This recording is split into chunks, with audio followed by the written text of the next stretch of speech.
All right. So just as I've got that sort of cover there, this is a Karen refugee with an identification card, UNHCR. It's got the nice little swipe chip there as well. So that's where we're sort of headed to at the moment. More functionality than my Mikey card in Melbourne. We don't have chips, so I can't pay for things. And all I can do is tap and go. For him, your second photo of the boat there reminded me so much of the Syrian refugees and the boats arriving on the shores of Greece and through Europe and Italy and places like that. I don't think their boats were as beautiful as the Rohingya ones with the big pointy sort of ends on both sides. And the photo of the camp with the terraces as well, if you just add in a few more sort of, palm trees and more trees, then you're on the other side of the Thai-Burma border. That's where my fieldwork was. Having no internet in the Thai-Burma camps, and I'm talking a decade ago, it was the Royal Thai government basically said, look, here's a parcel of land, international community, you come in and provide all the support. We'll give you the access to the land, but there'll be no internet. And one of the reasons was we didn't want this, speaking on behalf of the Thai government here, we didn't want the agitation.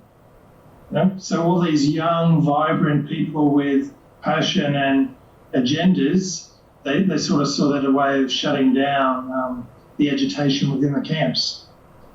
And so a lot of my work on the Thai-Burma border was based around delivering education, accredited higher education, and that's what my PhD looked at. There was a lot of times where students hadn't bothered to go through the full step of registration to become a refugee. And for me, that was mind-blowing. It was like, well, you're not giving yourself full access, but they saw it as a way of moving back and forwards across the border. So the border to them was dynamic. They still had family on the Myanmar side, but they saw the opportunity to come and get education through the programs that Australian Catholic Uni and now other universities around the world have stepped up to do. But they would come and study for a while and then go back home. Whereas other students in the class were sort of more extreme outliers where they could not return under any circumstances. So the fluid with the registration and the border was another issue that came up. The exclusion of women, again, not so bad with the Karens, but a lot of my work at the moment has been up in the rural mountains, tribal areas, the Adivasi groups in India. And I walked into a classroom and it just looked like a sort of a shed out the back of a house, a really bad shed that had broken down, holes in the walls and the roof.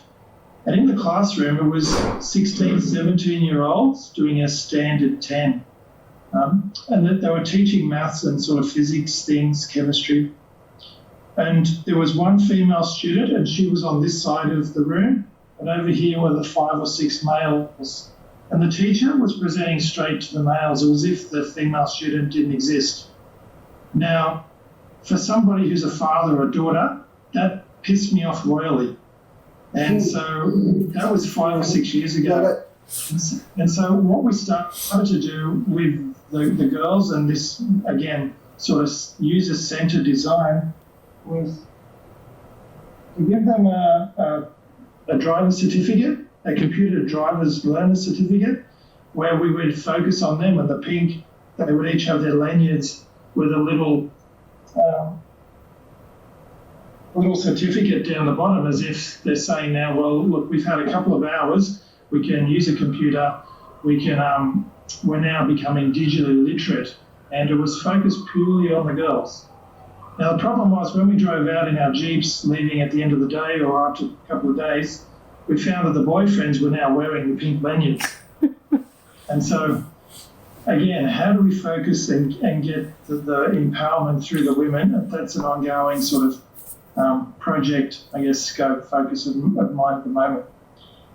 All right, quickly back on track. So, Katina, thank you for the invitation, and to Roba. Thank you, Jace. I remember sitting in the audience in 2006, I think the first workshop, and I was looking through some of the content then, and pretty much what was mentioned there is still being mentioned today, which is good, but also a little bit depressing that we're still trying to address some of these issues.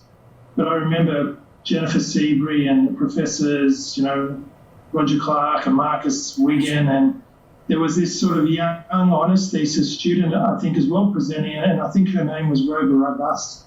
Yes, it was. Yes, and how things have moved on and certainly blazed a trail. So, Roba, if you're listening in, congratulations. Okay, let me just step through the slides.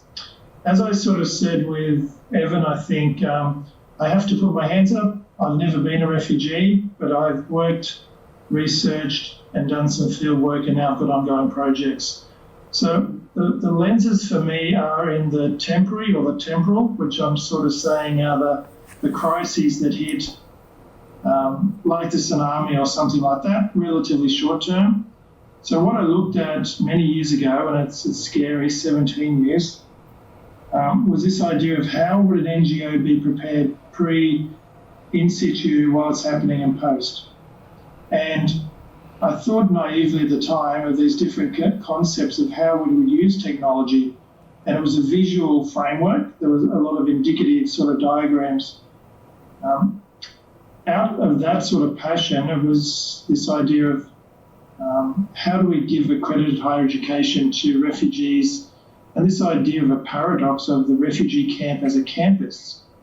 And so grassroots organisation here in Melbourne, I hooked up with them, and my PhD took about 5 years overall, but was the first, we think, global effort of giving this accredited higher education.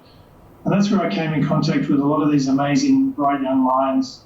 And then just quickly on this slide over in the corner, as I was preparing, one of the most famous refugees, of course, is Albert Einstein, and there was a great quote, and I thought this is very timely.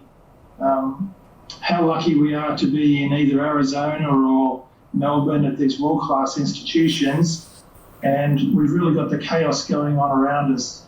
But for us, it's relatively calm compared to the refugees, the IDPs, the stateless people. So they're the lenses where I look at, but I'm a pragmatic person. I come up with ideas and I just think, look, if this would make sense in the field, I love to get into the field to do it. And then I just get validation through the NGOs who are working there. I probably don't need to go too much into depth with this, but most of us would know the 1951 UN Convention, Geneva Convention, known by a couple of other terms. But on the left are the triggers, the drivers of making these amazing people take this path to refuge. And they're not just, whimsical things. But when they get into the refugee camp environment, what they're faced with, and we've seen the images in Fahim's presentation, are these massive complexes, not just tents, but over time, the protracted forced migration crises. They've been 17, 20 years in the making. So you actually see physical buildings being built, schools, community centres, healthcare centres, and a lot is actually run and internalised by the refugees themselves. But the first step, or probably the most critical step to getting access to all these services, is this process of enrolment. And by doing that, primarily now through biometrics and moving into multimodal biometrics, there's a lot of efficiencies to be gained from the organisation perspective, and a lot of service access to be gained by the recipients, the refugees. So simple things like biometrics, yes, we can identify or really gather data, put it into a database, disseminate that data where it needs to go, but it can be done relatively quickly because these refugee crises don't just dribble out drop by drop across the border. You get an influx of thousands of people fleeing their country and needing identification and support very quickly. It can't be a wait list type thing. We can't wait for 2 weeks or months to get food or shelter. These things are critical. They need to be done as soon as possible. One of the I think, main ideas here, or the main aims, the noble aims, as I've sort of called it, is this ability of a biometric to re-identify, to give the identity back to somebody who's had that lost. So establishing and preserving identities, and then this whole idea of verifying an ID, where it becomes a matter of human dignity. So who am I to somebody if I cross the border? If I have no papers, I'm nothing to them. Where that's not true, there's so much about me as an individual that is not recognised and not captured in this biometric ID process. As you dig deeper into these sort of beneficial claims and look through literature, you come across some very interesting claims, and there's one here that I've got on the screen. It's saying that by having biometrics and a good identification process, it's actually the better registration process and having the birth certificates are lowering child mortality. And so I'm not a medical doctor, I'm an academic doctor, but surely there must be more people in the room and listening to this who can sort of clear up my illogical view of this. I don't understand how a document can lower the child health, and mortality rates. So generally, it's a pragmatic approach again. What's the efficiency with the data, operation, transactional level? Identify somebody so they can use that identity for another purpose during their time in the refugee camp. The main deliverer is the UNHCR of these programs, but these programs are not developed solely by the UNHCR. There's technical partners. At the start, we're talking sort of Kosovo crisis, Balkans, 95, 99.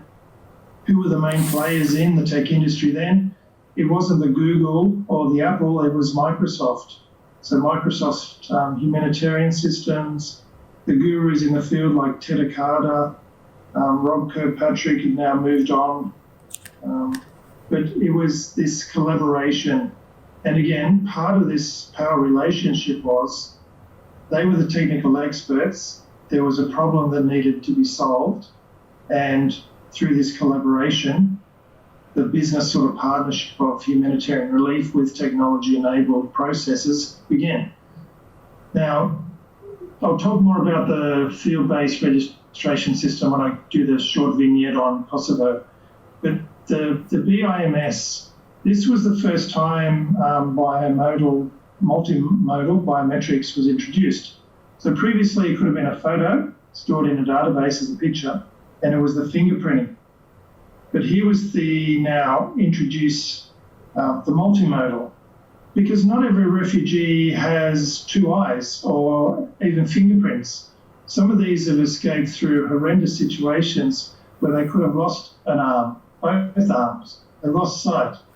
And so then how do you use the biometrics apart from what is it? How do you identify somebody in that situation? You almost have to go way back into century-old techniques of height, name. You can put basic bio data in, but biometrics using the biometric iris scanning and fingerprinting is not going to work. But that's the extreme case. Most people will now have a combination, so either fingerprints, an iris, or an iris and a fingerprint, combination thereof. The great thing I think about the BIM system was it allowed for data collection in the field, and if the transmission was available, it could go straight up to the cloud. So you had this online, offline architecture sort of in tandem, depending on what the situation was. Now, when you see the capital letters DAF, that's the Digital Age Framework. So if we go back 2015, the BIM system was in. If we go back to 2000 to 2003, when I was developing the Digital Age Framework, I was suggesting that these things should be there, should be done, and how they could do them in the field. So I was sort of predicting, now 17 years into the future, a lot of these predictions are not only coming true, but they're eerily similar to what I was suggesting. Now, again, not as because I was the expert and I'd been in the field and done like a gap analysis requirements analysis.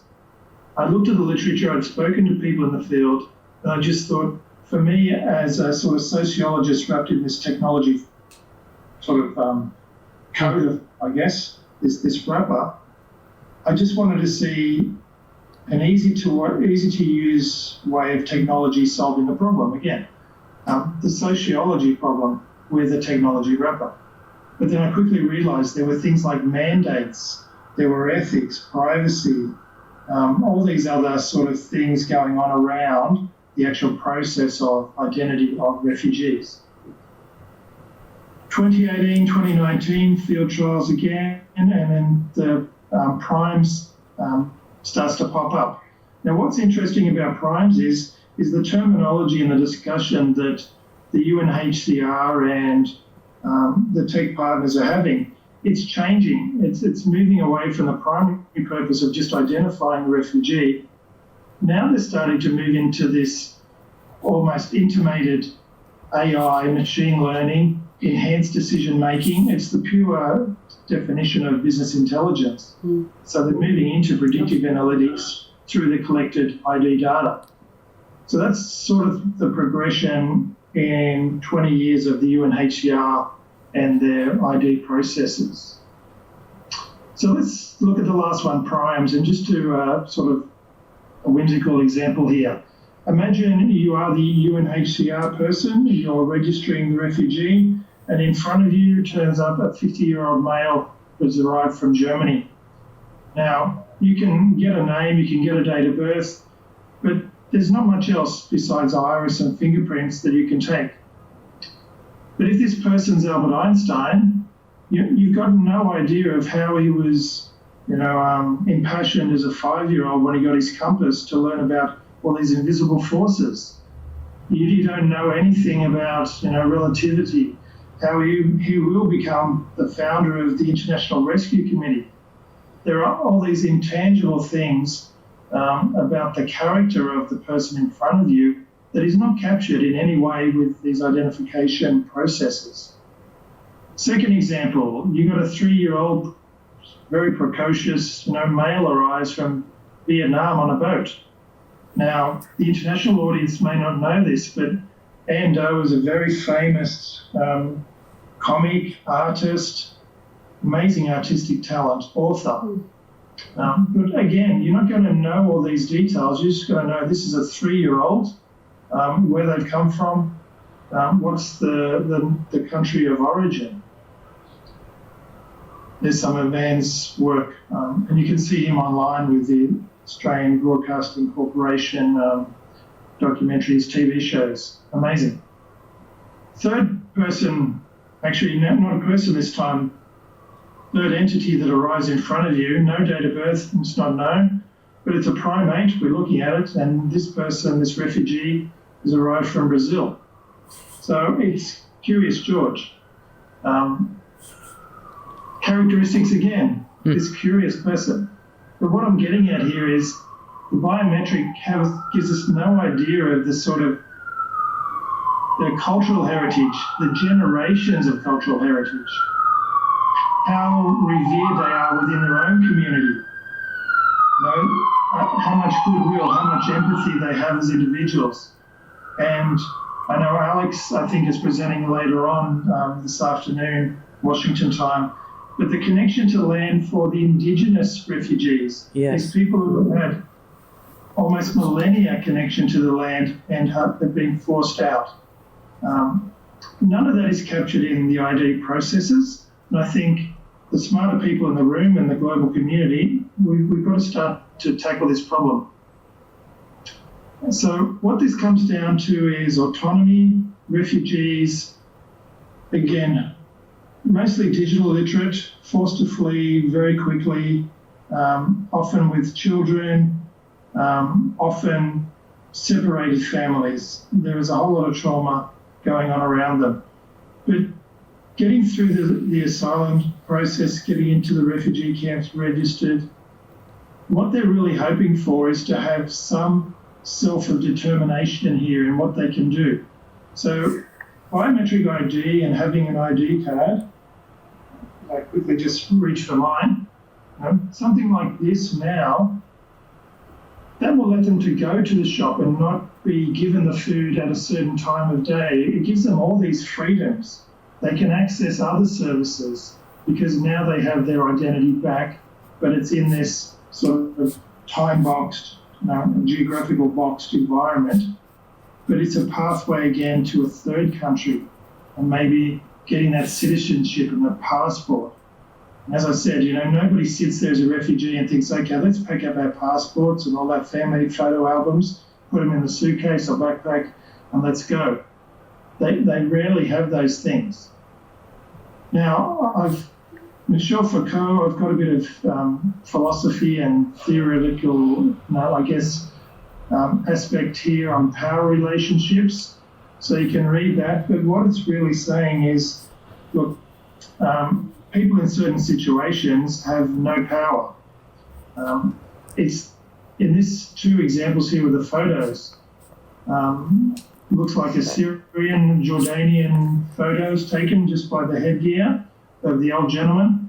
But does he have a right? Does he have any power in this relationship of being there, being told, please, look into the camera while the iris is taken? He has some relationship power here because, as Foucault mentions, you do have the ability to fight, to push back some resistance. But again, I would challenge that in this situation of refugees. So who are the power holders looking at these two images? Now, the photo on the right is Samira, and I'll talk about Samira later towards the end of the presentation. But a 5-year-old girl or a young girl and an old grandpa-type gentleman, who holds the power in the relationship here of that identification process? And then Fahim's talked about this, touched upon it, the Karens, the Rohingyas, and the Kosovo case study coming up, the Balkan crisis, all those sort of things. We had the ethnic cleansing aspect as well, where being identified as belonging to a certain group can put your life in further danger. So some people want to step away from that, not because they're embarrassed or resentful, but it's too dangerous for them to remain who they are. And again, as Fahim was talking, I was just writing some notes about when I was interviewing the refugees on the Thai-Burma border. I'd have my recorder there and I'd look at it and I'd have my set of questions and I'd ask them certain things, and they would just look at me and go, and they'd look down at the recorder and they wouldn't tell me. And so you quickly realise, okay, I might come back after that. So 45 minutes of interviewing, and then I'd turn the recorder off and I said to them, what was it you wanted to say but you didn't feel like you could while I was recording? And then it was the most awful things for an hour and a half discussion of what had been happening to them. And again, a son or a daughter who'd made it through to maybe Canada or another country and was using social media and the internet to agitate. And the mum and the daughters have the door kicked in at 3 a.m. by the paramilitary to say, you stop your damn child who's in the third country saying these things about us, being an agitator. And then that's forcing the mum and the daughters then across the border into the safety or the relative safety, safe zone, safe havens of a refugee camp. The stories were just horrendous. A lot of hugs, a lot of tears. So ethnic cleansing, it's an added complication that we as external people who come into these situations need to be aware of. And how, again, do we design our systems of ID to put layers of protection in? So back to my honors thesis, 2003, what I looked at was a timeline starting way back in, Ethiopia, 1984, Somalia, the Balkan crisis, 95, and then Kosovo and Afghanistan, and it just went on and on and on, as it does. So in 1999, Kosovo was really the first technology-enabled humanitarian relief operation. And the question is why? It was because it was the zeitgeist of the internet revolution was there, it was happening. Instead of paper-based systems and maybe a database software application running on your desktop or your laptop. What we started to have was the internet. We had the cloud turn up, and when we draw these fuzzy network diagrams with a cloud type shape, but we didn't know it was the cloud. Yes. It's just a place stuff went to. And so here we've got an example again of the ethnic cleansing, and this is a British intel officer on the image on the left, looking at a lot of passports. Again, these people are presumably dead, killed, because of their ethnic heritage. So he's looking at a massive pile of identity documents there. I like the image next to it because this is really emphasizing the point that with technology, the internet revolution, humanitarian crisis has become a business partnership between the technology partners and the NGOs. Now, I think closely if we look, the baseball cap is UNHCR, but I've never seen a UNHCR person wearing a suit and tie. And this is a roadshow, right? I've seen them in the field, and believe me, they're not all saints, but some of them do amazing work. But having that big tradie suitcase with a beautiful, this is who we are, everybody, blue and white, and the suit and tie, that's a paradox in itself, I think, looking at that image. But that was the path that was started, and now many tech companies and many NGOs have taken it on board. So Microsoft, again, well done to them. Sort of starting off all this, 100 field kits. So transportable for the first time, pack it up into that suitcase. You've got a laptop, you've got the fingerprinting, rudimentary biometrics, but producing these ID cards, because again, if you look at the image on the left, those IDs have gone. They're about to be destroyed or put on fire. They're not going to exist. So the refugee needs to be identified. Back in the 1990s, late 1990s, how that was done was with these refugee identity kits, ID cards. So a little bit of coded 2D barcode, as it says there, refugee biodata. Now again, the digital aid framework came out 3 years after the Kosovo crisis. What I was looking at is how to use the cloud, how to use the people in the field to collect the data. It was being collected on a PDA at the time, so that tells you how dated the system was. We didn't have the mobile laptops, we had a PDA. Yeah. But how could you collect the ethnic cleansing, war crime evidence, data gathering? How could you quickly get it off-site, up into the cloud, and then to be utilised by lawyers, by the International Criminal Court, to bring these war crime to justice? And so Slobodan Milosevic, all these sort of famous names from the Balkan crisis, Kosovo crisis, were eventually committed into the court, and genocide was proven. Now, I don't have this on the slide, but if you look at Biometric and the Human Rights Data Analysis Group, Patrick Ball, they were the ones who were started with using data analytics to say, hey, yes, this is evidence of genocide, of war crimes. That was in 1999. If we jump ahead almost to present time, again, identification allows refugees access to certain services. Now, using biometrics, the refugee camp may actually have a supermarket inside, which would be unheard of, 20, 30 years ago. Or the refugee camp may have a supermarket very close by. So with the World Food Programme, introducing again iris recognition, blockchain now is coming in. iPay is the application, World Food Programme is the collaborating partner.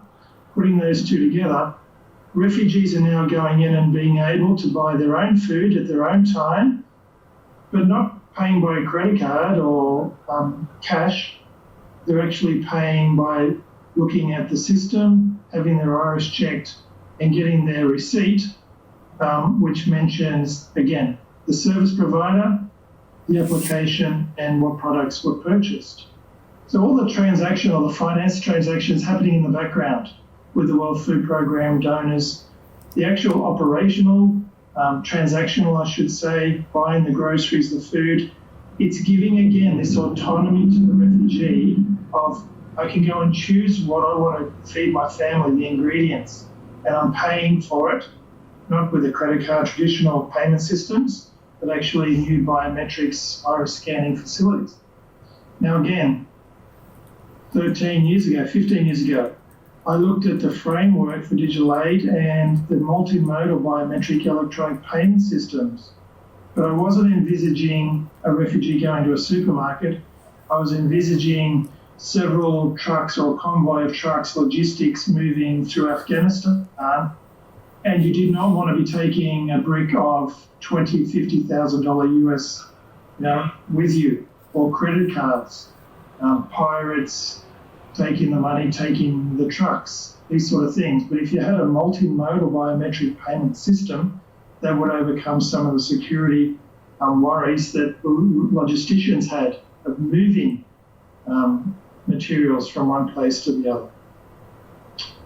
So again, autonomy, yes, good, but are we actually trapping these vulnerable people into a system or a matrix of systems where they're giving away their access, their individual identification, and they're paying for it by having these other entities now, like the UNHCR being a sort of middle person and giving the biodata now off to other agencies.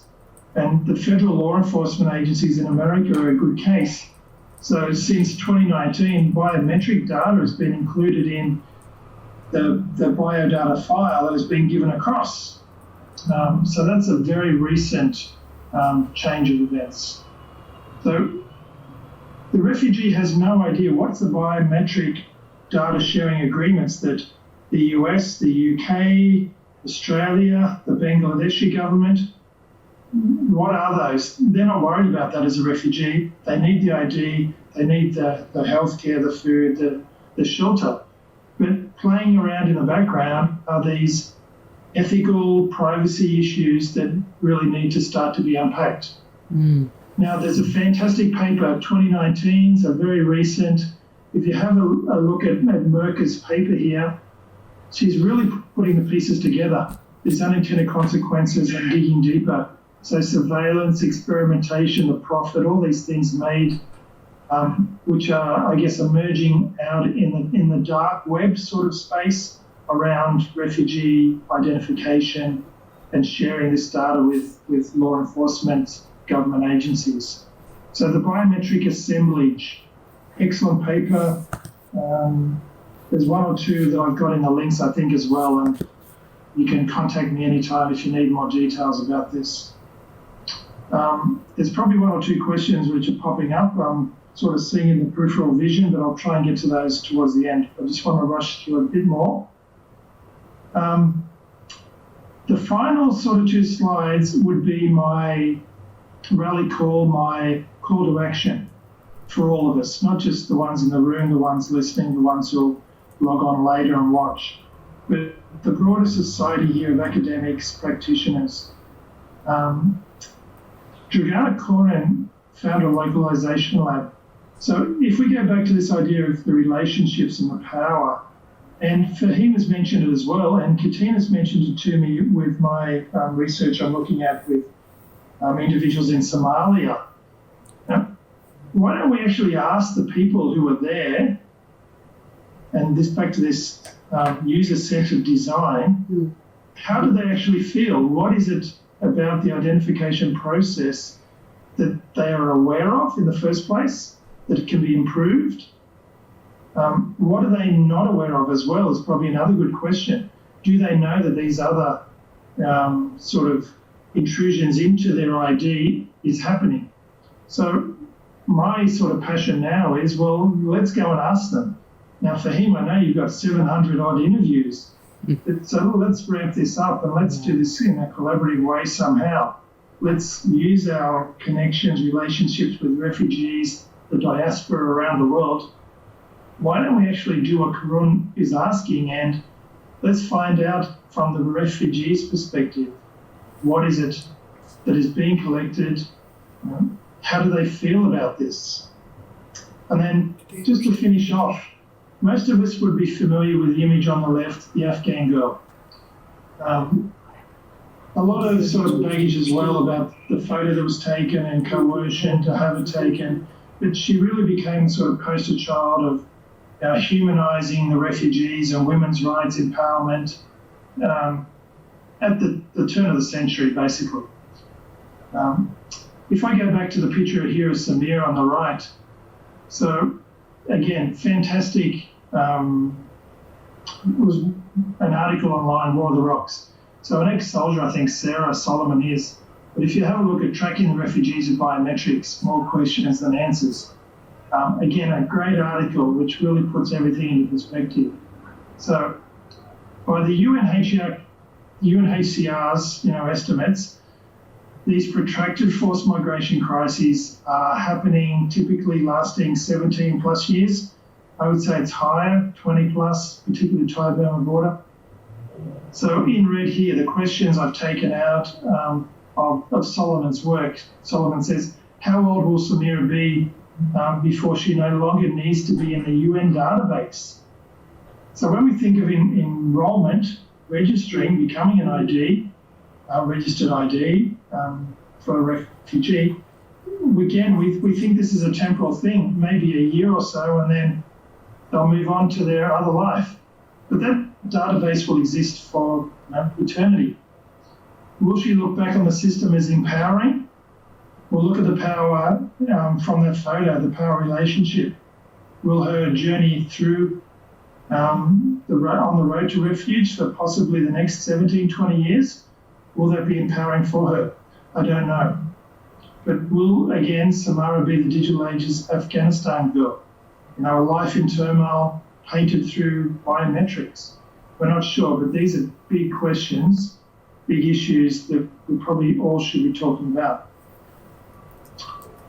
So that's it for me. I'm happy to take any questions or go back to the panel. Katina? Yes, Jason.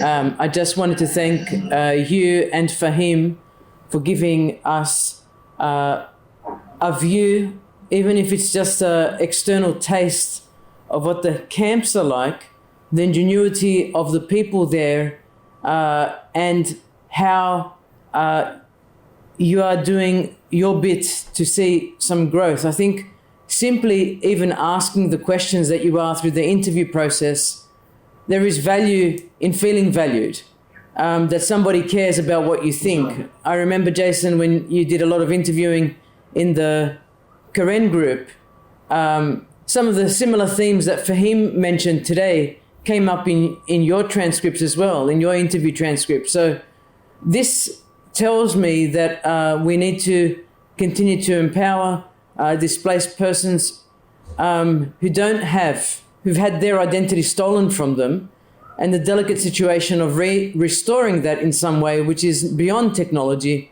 way beyond tech. And I think Evan Selinger made that very clear to us. We can't demonize the technology.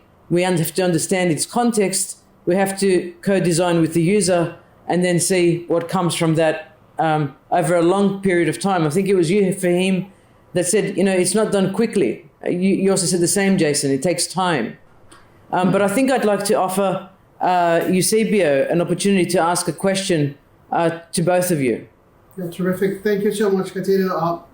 Fantastic, Fahim. I mean, we'll talk next week. But Jason, terrific. One of the questions that keeps bumping in my mind, I think a lot of times,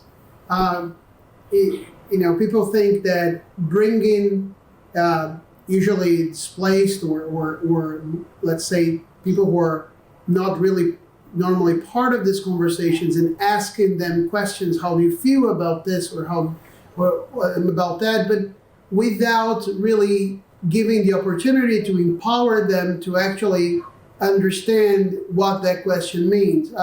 In the presentation, Jason, that I did this afternoon, I was talking about different levels of digital divide.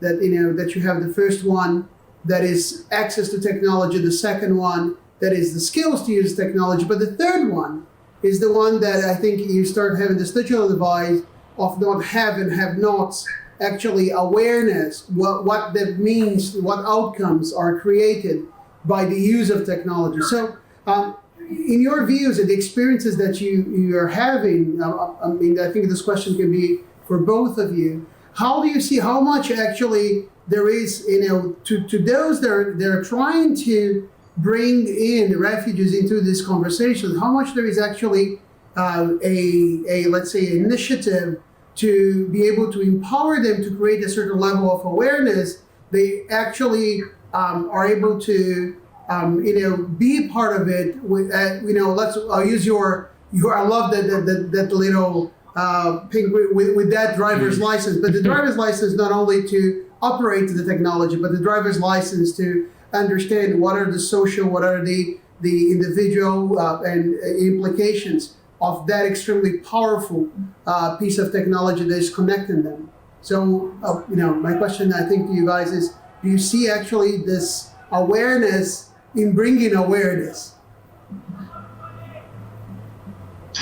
Yeah, absolutely. So the tribal girls in India, it was like a badge of honor. And then for the older girls, they actually became through like the traditional train the trainer type program, quickly established within 1 or 2 days, where the original groups who'd been trained up and had gone through the workshops with my female project students, they were bringing in other members of their schools or local community and starting to train them. So it didn't take long. They realized the benefit, but they would just immediately step outside and look at the bigger picture and say, how can I sort of pay this forward, which is really great to see. Right. And so even in the Thai Burma camps, I wish I had my little buddy Wai here. I should have invited him in, but we'll do that next time. He was working a leadership and management training college, which was set up primarily by the refugees themselves. So these were educated refugees. Some of them had come across with university degrees, some were halfway through their studies, and they had management experience, and they would bring the occasional outsider expert in, a visiting sort of academic, if you like. But really it was self-generating, self-fulfilling, and putting their day to use, the purpose. Because when you're in a refugee camp, and apart from the 8 hours of sleeping, there's a lot of chance to get up to trouble or do nothing. So the leaders in these communities started to put these programs in place, seeing a need that needed to be filled. Now, looking at Samira here in the photo that's still there, you can probably estimate what level of education would she have. Probably very little. And the UNHCR is good at delivering education support to the younger children, but it gradually, or not gradually, it drops off dramatically as the students get older. So that's why the higher education was an imperative to be looked at. But again, the students that I interviewed and I worked with on the Thai Burma border, what they were saying was, look, we're taking what has been given. It's almost like a gift to us, thank you, but now we're going to go back and we're going to teach our own. We're going to be the leaders, the future leaders of our communities, whether that happens to be in a third country or not, or whether we move back across the border into Myanmar. But we're using this opportunity to be role models. They take that responsibility on board, and it's inspirational to see. So Fahim probably would agree. I think we just come in, we're almost like coaches. You see the amazing things which are happening, like the phone repairs and, in my case, the students going on to take what their knowledge is and to teach it to somebody else. We just stand back. These individuals, they know what needs to be done. They just need the support, the guidance, and really the coaching, I think, to get them through. But the main point is they want to be heard. They've got every right. Their story is no less important than somebody who's moved across, a different state because of a natural disaster. These are slightly different. The refugees, they're IDPs, more perilous situation and probably longer standing. Absolutely. In addition to this, I cannot agree with Jason on this. I think by default I'm going to agree with Jason. This is amazing. I don't know in terms of the geographical and age-wise. Otherwise I would have adopted. This is amazing. It's two things. In addition to the traditional way of looking at it, one is I want to put my activist hat on this, because why we are going to, when we say that whether or not they're being included or not, yes, the conversation is there, but in many ways, we'll see that people are talking about it, but because I'm constrained and the resource constraint and so many other things, we'll just go with a middle way or a compromised way. And in many ways, many cases, those people are not, included. So they put in the conversation but they were not heard or something like that. So this becomes all the practicality purpose of it. Right. So, and then, researchers like me, I think so. I'm not going to talk about Jason on this because he's been here in this space forever. But I feel like I'm definitely parachuting in and out, even with my exposure level there. So it's very important for them to be a part of the conversation. Absolutely. But just agreeing and to do this in principle is not good enough. And this is where I think it's we need to look into it from a right perspective. So it's very fascinating to see when I go to RightsCon and other places where we talk about digital rights, more and more conversation needs to be like this, where these people, these displaced population also should actually take back the tech that we have this moved all over, right? So we talk about taking back their own identity, their own space. Mm-hmm. And I have seen that as well with the political movements where these, I met unofficially with different political leaders there, and they're using this hybrid mode of technologies and to communicate with people, reaching out to people. So this human resource development, capacity development, as Jason was also pointing out, that they should do that by themselves. So let them be. It's not easy. It's definitely not easy. In many cases, and it's not about funding. It's also about the mental blockage that we have, that, we are there to save them. Absolutely. But just let them be and see how the innovation happens. For God's sake, who on earth came up with this repair shop-based slow internet model? It was not any fancy brand consultant that came and do that. They have done it by themselves in an entrepreneurial thing. So that's one we really need to look into. The other thing I think is very important, and this is related with the conversation, but definitely not entirely. I think that we are not talking about those stakeholders, which is like the countries where these refugees are coming out from. Yeah. So this is important. When we talk about technologies, when we talk about this thing, it's important also to look back and also use, and this is where I would actually, I would lobby for some of the powers that asymmetric power that the donor regions have. So imagine, let's talk with Myanmar, let's talk with their education system, let's talk about their communication system. And they are actually mistreating their people.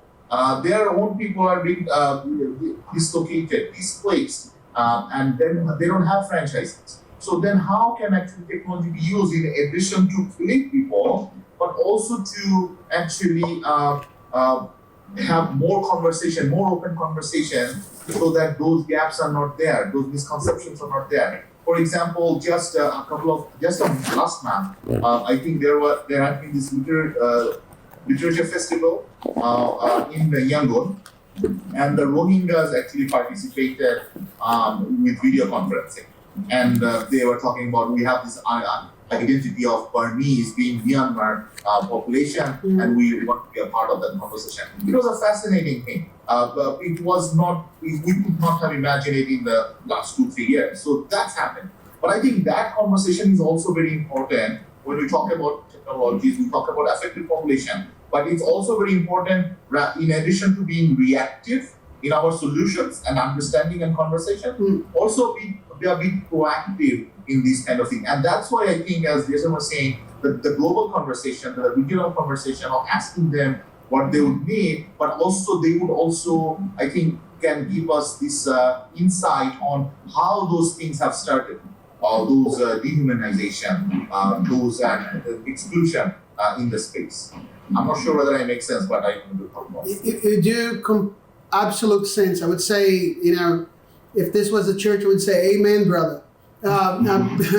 Because one of the things that when I was very young, I had the being in Brazil, which is still now I go back and do work on resource constraint in digital entrepreneurship, which means basically we get to slums and we actually look how we learn from the slums. Actually, instead of teaching anything, they are teaching us how they're using the affordances of the digital ecosystem to innovate and actually create enterprises that actually are creating value and economic activity and actually is helping that community to alleviate the effects of poverty.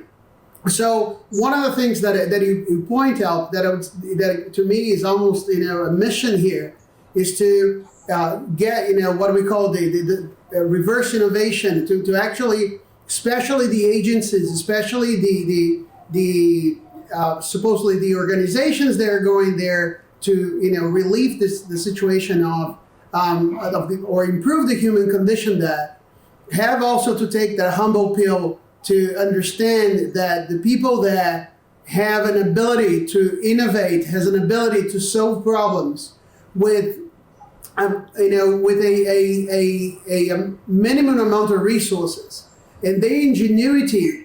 I'll tell this, Jason, it was quite interesting. When I moved to New Zealand, Kiwis very proud of Kiwi ingenuity. And I say, go to Latin America, go to Africa, and then you're going to see what ingenuity looks like, right? Yeah. Because our, let's say, pioneer spirit down under. But when you look at those resource constraints, you understand that. So it's beautiful to actually see more people thinking alike and be able to raise that voice that innovation it not necessarily comes from the most advanced technological places. It not necessarily comes from the north down to the south, right? And when I mean south, I have to exclude Australia and New Zealand, this one.